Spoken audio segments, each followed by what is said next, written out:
Well, air accident investigators have already started the painstaking process of piecing together technical data and eyewitness accounts to determine just what would make a helicopter fall out of the sky in the middle of a busy city. They've been travelling up all day. In fact, there were more on the flight that I came up on from London this afternoon. And the type of aircraft involved is widely used by the emergency services, as well as being a favourite for executive flights. And pilots and passengers are already looking for urgent answers, as Katie Razzle explains.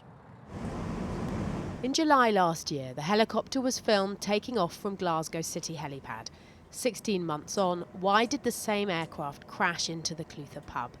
The skies were reportedly clear last night, but something went terribly wrong, and the air accident investigation has already begun. The eyewitness reports are pointing towards mechanical failure. We asked an independent investigator to analyse what might have happened. The possibility is that we have a massive mechanical failure that becomes uncontrolled, usually associated with the gearboxes or the tail rotors. If it's just an engine failure, the helicopter should glide. It will glide quite vertically, but it should become under control and will then turn for a relatively soft landing. The Eurocopter EC135T2 has twin engines, which makes engine failure look less likely. It's widely used by police forces to track suspects, and this particular aircraft had more than 5,000 flying hours under its belt. One of the extreme possibilities is that as it's a police helicopter, it's not unknown for criminals to actually shoot at police helicopters. So we have a whole range of possibilities, from a whole security element through to mechanical failure, human error, maintenance. A whole range will have to be looked at. Whatever caused the failure, it killed the 3 people on board and at least 5 others in the pub. So what can investigators learn from the helicopter wreckage about how it happened? On this shot we can see one of the main rotors here. This is the horizontal piece towards the end of the tail boom. And this is the fenstrom here, and you can see some of the blades are missing, so that's going to be quite a focus as part of the investigation. And what does that say to you, looking at that, as someone who investigates accidents? It could be that in the impact they have rubbed against the outside and broken off at that point, or alternatively they've detached to become the initiating event of the accident.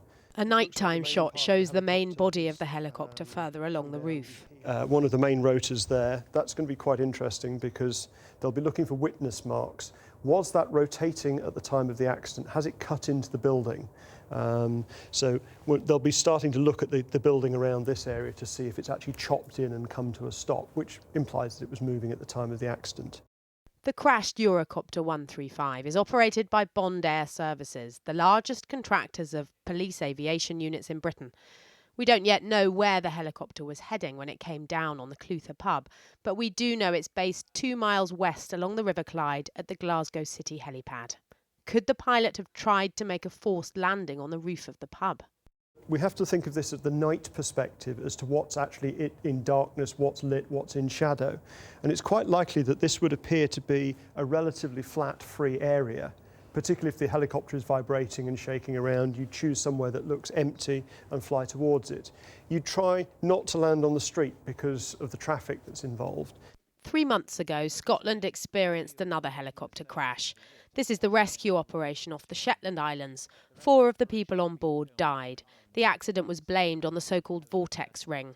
As the rotor blades turn, they're pushing air down, and as you descend into that air that's already descending, you start to build up the energy you have to generate lift is not there, so you just sink and sink and sink. Could that have happened here, do you think? It's certainly a possibility that it will be investigated as one of the possible causes, particularly if you can't see any form of mechanical failure.